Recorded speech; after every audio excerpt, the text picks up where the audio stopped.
అందుకే ఇవాళ ఈ ప్రభుత్వం మీది మీ సోదరుడు రేవంత్ అన్న తెలంగాణ రాష్ట్రానికి ముఖ్యమంత్రిగా ఉన్నాడు. మీకు కావాల్సిన పనులన్నీ చేయించుకోండి, చేయించుకోకపోతే అది మీ తప్పు అవుతుంది, నా తప్పు కాదు. మీరు అడిగింది ఇవ్వడం నా కర్తవ్యం. నా కర్తవ్యాన్ని నిర్వహించడంలో నేను ఎప్పుడు వెనక అడుగు వేయను. మీకందరికీ తెలుసు, కష్టం వచ్చినా నష్టం వచ్చినా ఇబ్బందులు వచ్చినా ఏదొచ్చినా ఎదుర్కొని నిలబడ్డ నేను ఈరోజు మీ అందరి ఆశీర్వాదంతో తెలంగాణ రాష్ట్రానికి రెండవ ముఖ్యమంత్రిగా అత్యంత చిన్న వయసులోనే ఈరోజు ఈ బాధ్యత నాకు వచ్చింది.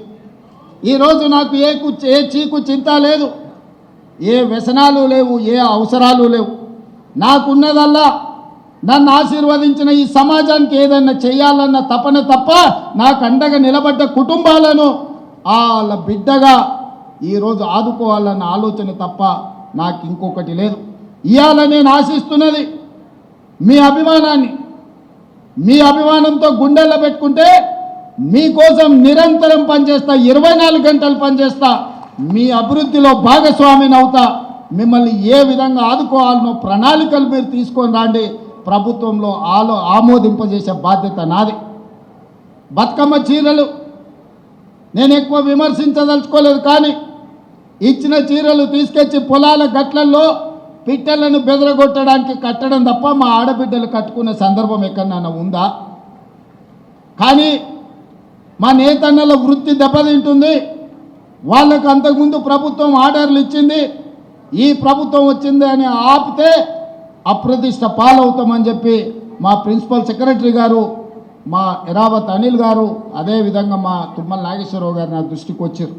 నేను ఆలోచన చేసిన, నిజంగానే కుల వృత్తులను చేతి వృత్తులను అంతరించి పోనీయొద్దు, వాటిని కాపాడాలంటే ఏం చేయాలని ఆలోచన చేసి ఈ తెలంగాణ రాష్ట్రంలో 65 లక్షల మంది ఆడబిడ్డలు స్వయం సహాయక సంఘాలలో సభ్యులుగా ఉన్నారు.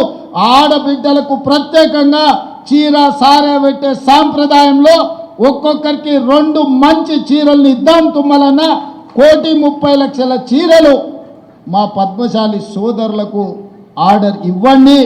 ఖర్చు ఎంతైనా పర్వాలేదు, ఖర్చుకు వెనకాడకండి. ఆనాడు బతుకమ్మ చీరలకు 250 రూపాయలు ఖర్చు పెడితే నాకు తెలిసి ఈరోజు 500 నుంచి 600 రూపాయలు ఆ చీర మీద పెట్టుబడి పెట్టి ఈరోజు మనం 600 కోట్ల రూపాయల ఆర్డర్స్ ఈరోజు పద్మశాలి సోదరులకు ఇవ్వడం జరిగింది. కరెంటు బిల్లులు, బతుకమ్మ చీరల బకాయిలు, వేములవాడలో యాన్ డిపో, అదేవిధంగా మీకు సంబంధించిన బకాయిలను, ఇన్సూరెన్స్లను అన్నిటిని కూడా గత ఆగస్టులోనే మీ సమావేశానికి వచ్చినప్పుడు నిర్ణయం తీసుకోవడం జరిగింది.